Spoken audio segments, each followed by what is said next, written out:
friends, welcome back to my channel. My name is Shivam and today we are going to discuss a very important technique to solve multiple interview questions.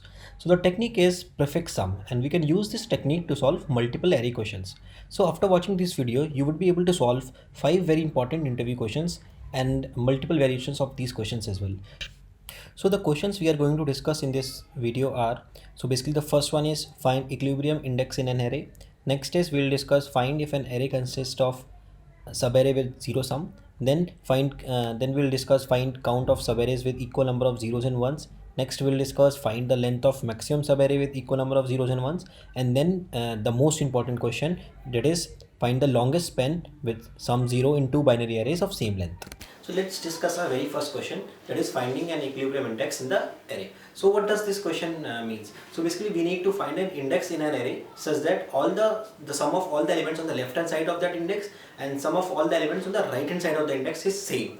So basically any such index in that array will be our equilibrium index. So let's say we have this input array and we need to find an index basically on such that all the left hand side elements and on the right hand side some elements sum is equal.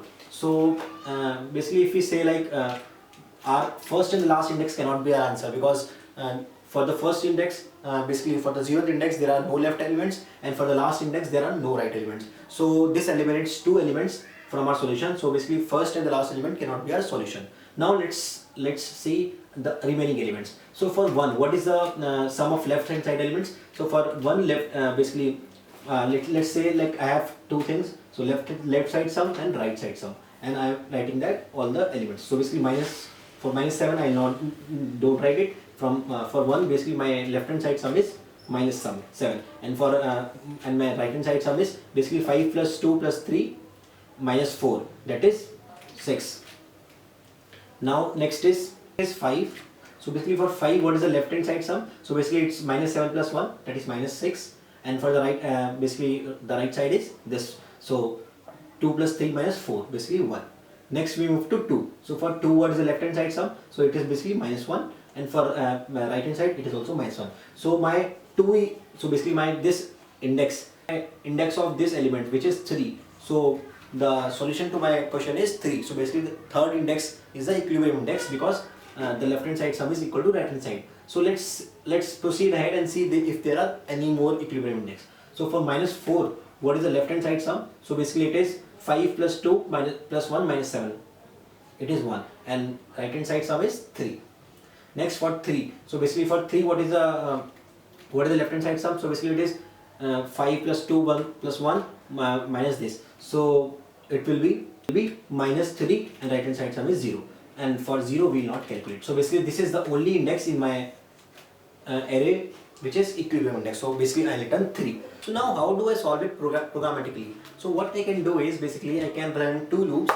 One is like basically iterating over the element in basically I equals to 0 and I less than n, I plus plus, and then what I can do is basically in the inner loop what I can do is for every I, so basically I'll not start from 0 till n, because these two elements cannot be my answer. So what I'll do is I'll start from 1 and I'll go till n minus 1. So basically I'll start from I equal to 1 and go till I less than n minus 1.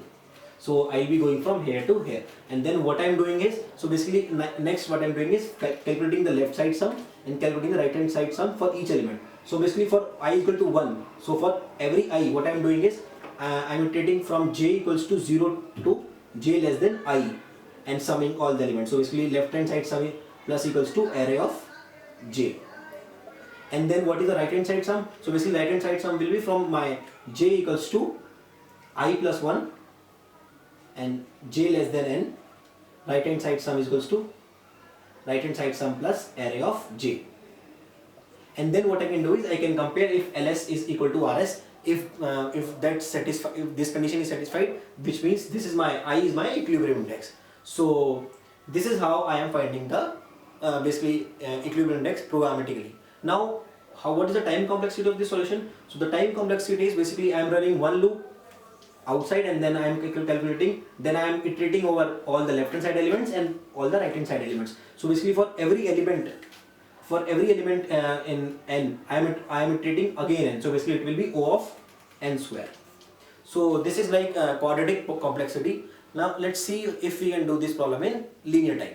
So basically, if I need to solve the my solution in just one single pass, what I need to have is I need to have the sum of basically left hand side elements and sum of right hand side elements for each element before traversing the array. So you can refer to my video trapping rainwater. Basically this is on the similar lines. So I have explained there how you can maintain two separate arrays. So basically you can take two arrays, and for each element you can have the left hand side sum and right hand side sum. So basically these two arrays will be the left hand side sum array and the right hand side sum array for every element. So using extra space, I can basically store the left hand side sum and right hand side sum beforehand, and then while I am traversing the array, input array, I can just refer to the left hand side sum array and right hand side sum array, so I don't need to calculate it again. So basically I will be able to solve the question in O(n) time, but now I am taking extra space complexity, which is proportional to size of array. So basically it will be like 2n. So if my size of array is n, the extra space I am using is 2n. So like this is not you should think of a better solution without using the extra space, because it can be easily solved. So what basically the question says is you need to find the left hand side sum and right hand side sum, and you can easily know like the left hand side sum can be found easily while traversing the array. You don't need an extra array or for that. You can just find the left hand side sum using a single variable and just keep on updating the left hand side sum while you are at that element. And how you can find the right hand side sum? So for that you can use the sum property of array. So basically sum property of natural numbers. Now we know like I can easily find the left hand side sum. So for example, I am this element. I easily have the left hand side sum using just single variable. I keep on updating it as I traverse the array. So I need to find this sum, basically the right hand side sum. And how can I find this sum? So take an example. If in one pass, what I can do is I can find the sum of all the elements in the array. So before doing anything, I just traverse the array and I have the sum of all the elements. Let's say the sum of all the elements is x. So what will this sum be? So this sum will be x minus current element, array of I. So for every array I, what is the right hand side sum? So it will be total sum minus left basically current element. So right sum is equal to total sum minus current element, and left hand side sum I am already calculating. So this is how you can use this property to basically traverse the array and basically solve it in single pass. So what I am doing here is basically this property, this technique of iterating the array and keep on storing the left hand side sum in the variable x. This is called prefix sum. So what I am doing is I am storing the sum of all the prefixes. Like when I am here, the prefix sum is 0 because there is no element on the left hand side. When I am at 1, what is the prefix sum? It is minus 7. When I am at 5, what is the prefix sum? It is minus 7 plus 1, which is minus 6. Next, but when I am here, what is the prefix sum? Prefix sum is minus 1.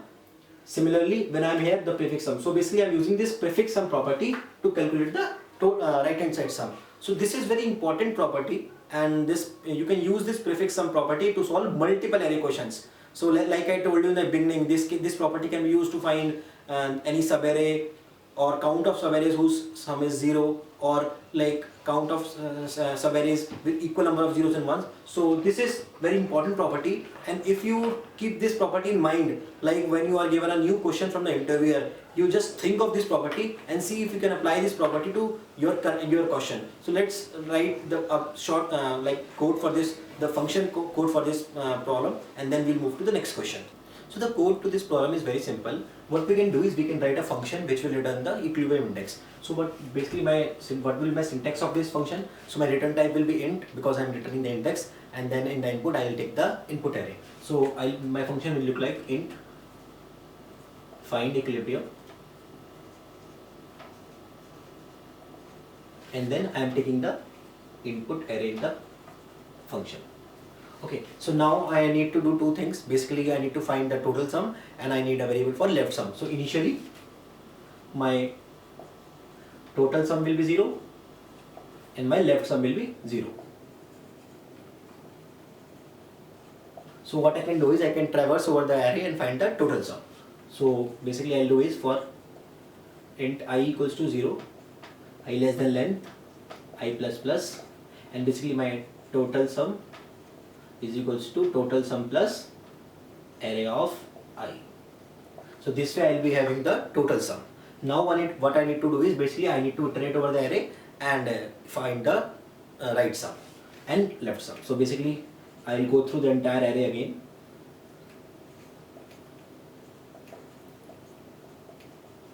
So since I am at the first index, so at this index my left sum, I have nothing in the starting, so my left sum will be 0 and it is initially 0. And so what my right sum will be? So my right sum will be, as I told you, right sum is equals to total sum minus current element. So my right sum will be int right sum is equals to total sum minus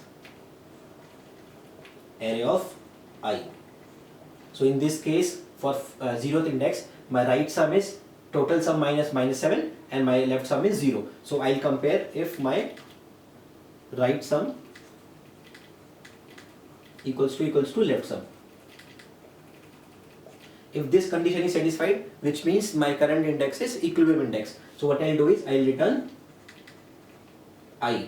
And if this condition is not satisfied, then I need to move to the next index. So basically before moving to the next index, what I need to do is I need to basically add this current value to my left sum, because that's why my left sum will be generated. And since I am subtracting each element from the total sum, so my right sum will always be calculated using by just subtracting right sum from current element, because all the previous elements I have already subtracted. So I can just subtract the current element from right sum and find the basically right sum. So next I do is, because this condition is not satisfied, then I will what I will do is basically I will add the left sum plus equals to array of I, and then I will come out of the loop. So basically if my for loop is completed and I move to a next line, so in that case this condition was never satisfied. So what I need to do is basically I need to return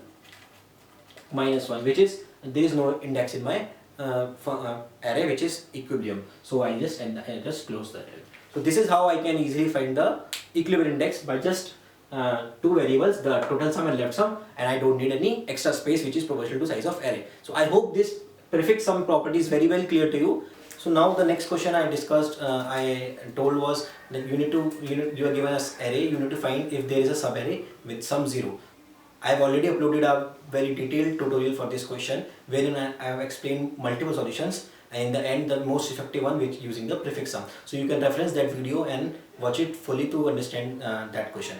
Next is like you need to given an array you need to find, but given a binary array you need to find all the count of subarrays with equal number of ones and zeros. So this is also similar to the previous question, finding array of given sum. So basically in this question what you can do is you can replace all ones by all zeros by -1, and then the question again comes back to finding the number of subarrays with some 0. So this is also I have explained in the same video, so you can reference to that video. The next question, which is very important and which is also a slight variation to this question, is so basically you are given two arrays and you need to find a common span in those arrays. So basically the arrays are binary arrays and they are of same size. So you need to find the common span in these two arrays such that they have equal number of ones and zeros. So let's see how you can solve that. So let's understand this using this question. So basically what we need to find a common span in both the arrays which has equal number of zeros and ones. So let's say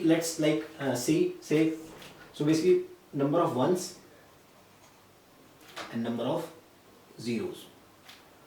So basically this is one span, and how many number of zeros and ones are there. So basically number of ones in the first array is 1 and number of zeros is 0, and in my second array number of 1 is 1, zeros is 1 and number of 1 is 0. So basically this is not my common span. Now if I see this span, so basically this span has two ones, so 1 1 1 0 1 1 1 0. So this is my span, this is my span of length 2 which has equal number of ones and zeros. Similarly if I see this span, so basically in my first array I have 2 ones, in my second array I have 1 1. So likewise I need to iterate over see all the spans. So basically span, what is span? Span is a subarray. So I need to find the common subarrays in both the array such that they have equal number of ones and zeros. So and it needs to be maximum length. So in this question, so my maximum length will be this, because in this subarray the first subarray has two ones and two zeros, and similarly my second subarray has two ones and two zeros.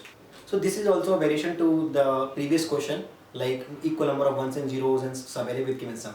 So basically in equal number of zeros and ones, what we did was we basically replaced all the zeros by -1. So what my array went to, so initially my array was like this, and then what I did was basically changed all zeros to -1. So it will become 1 -1 1 -1 1 -1 -1 1 and 1. So now it needs to, now I need to do like basically find equal the subarray with some 0. So now if I am at this question, so what I can do is basically I can subtract these arrays. So if I subtract these arrays, what I get is basically by subtracting these two arrays, I'll get 1 -1 1 -0 0 0 -1 is -1 1 -0 1 1 -1 0 0 -1 -1 1 and 0. So now the problem is again same. I need to find the maximum subarray with some 0. So this is my subarray with some 0 basically, and this is length 4. So this basically this is one subarray with some 0, and this is one subarray with some 0. So this is length 2, this is length 2, and then this is also subarray with some 0, this is length 3, and this is length 4. So this is my that subarray I wanted, which has some 0. So these are slight variations to these questions, and there are multiple other variations possible to these questions as well. So this prefix sum technique is like very important, and you should remember this, and you should try to solve multiple questions using this technique, and I can assure you like this technique can solve many other questions. So two practice questions related to this technique, and basically in my next tutorial what I will be taking is I will be taking sliding window problems. So there are multiple problems which can solve using the sliding window. So we will discuss about these problems in the next tutorial. Thank you.